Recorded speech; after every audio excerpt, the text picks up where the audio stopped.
प्रधानमंत्री किसान सम्मान निधि योजना के तहत जींद जिले में 1,56,000 किसान दे रहे हैं लाभ। यह योजना भारत सरकार द्वारा 1 जनवरी 2019 से शुरू की गई थी। जींद जिले में बात की जाए तो 4,022 किसान ऐसे मिले हैं जिनका सरकार ने पोर्टल पर ये लाभ रोक दिया है। कुछ ऐसे किसान भी मिले हैं जो इनकम टैक्स भर रहे थे। किसान ऐसे ही मिले हैं जो डबल लाभ ले रहे थे। इसमें पति पत्नी दोनों सरकारी कर्मचारी, कुछ एक्स सर्विसमैन थे जिनको इस योजना से बाहर कर दिया गया है। जींद जिले की बात की जाए तो 3,600 किसान ऐसे हैं जिनकी जनवरी 2019 में मृत्यु हो चुकी है। संबंधित बैंक द्वारा उनका लाभ वापसी ले लिया गया है और जिनका लाभ भारत सरकार के पोर्टल पर वापसी कर दिया गया है। अब यह लाभ उनके परिजनों को संबंधित कागजात के आधार पर दिया जाएगा। विभाग के अधिकारियों ने बताया कि एक मृतक किसान के खाते में इस योजना के पैसे चले गए थे जिसको विभाग द्वारा रिकवर कर लिया गया है।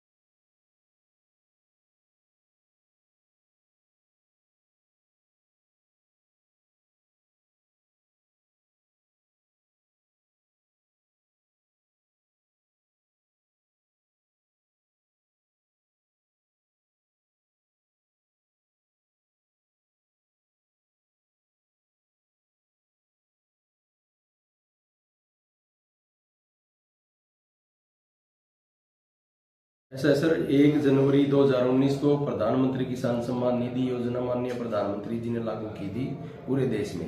हमारे जिले में 1,56,000 लाभार्थी किसान जो है प्रधानमंत्री किसान सम्मान निधि योजना का लाभ ले रहे हैं। अब भारत सरकार द्वारा पैन और आधार दोनों आपस में लिंक हैं और जो हमारे जिले में 4,022 किसान ऐसे पाए जो इनकम टैक्स पे ही ला लो या फिर वो IT रिटर्न भर रहे थे, उनका लाभ भारत सरकार ने पोर्टल पे रोक दिया है। उसमें इसके अलावा उन्होंने सरकार ने KYC और लैंड वेरिफिकेशन करवाई थी जो हमने 30 नवंबर तक हमने पूरी की थी। वो डोर टू डोर कैंपेन किया था। विभाग ने कमेटियां गठित करके सभी किसानों का वेरिफिकेशन किया था। उसमें लगभग 1,028 किसान हमारे जिले में ऐसे मिले हैं जो KYC नहीं करवा पाए हैं। वो डबल लाभ ले रहे थे, या तो हस्बैंड और वाइफ परिवार की एक यूनिट है वो दोनों लाभ ले रहे थे, या वो एक्स सर्विसमैन था, या वो गवर्नमेंट जॉब में पाया, या किसी और तरीके से वो बाहर चला गया, या जो भी रीजन रहा वो हमने इनसे बाहर कर दिए हैं। और 3600 किसान ऐसे मिले हैं जो जनवरी 2019 से अब तक जिनकी डेथ हो चुकी है और उनका जो लाभ था वो बैंक से संबंधित बैंक द्वारा वापिस भारत सरकार के पोर्टल में कन्वर्ट कर दिया गया। और जो भी किसान आता है उसको संबंधित जो डॉक्यूमेंट है वो लेके अगला जो उसका जो भी निर्भर है उसके ऊपर उनकी वाइफ है या कोई और बच्चा है तो उसको लाभ दिया जाएगा। सर कितने दिन से ये लाभ ले रहे थे जो किसान एक्सपायर हो चुके थे? ये 2019 से जो मतलब स्कीम लागू हुई थी तब वो सभी जो एलिजिबल थे, जो आदमी एक्सपायर हो जाता है उसके बाद वो जो KYC नहीं करवा पाता उसका लाभ रोक दिया जाता है। उसका लाभ रोकने के बाद उनके जो भी आगे नेक्स्ट उनके जो निर्भर हैं उनके ऊपर वो ऑफिस में आके कागजी कार्रवाई पूरी कर देते। तो एक्सपायर के बाद जा रहे थे अकाउंट में पैसे? नहीं, अब उनके पैसे नहीं जा रहे। नहीं, पहले सर जब तक वो किसान का विभाग को ये नहीं पता होता कि वो एक्सपायर हो चुका है तब तक वो जो किस्त गई थी ये किस्त वो डिपार्टमेंट ने भारत सरकार ने वापस ले ली। तो कितनी किस्त गई है जी मृत्यु के बाद? एक ही किस्त गई थी। एक ही किस्त?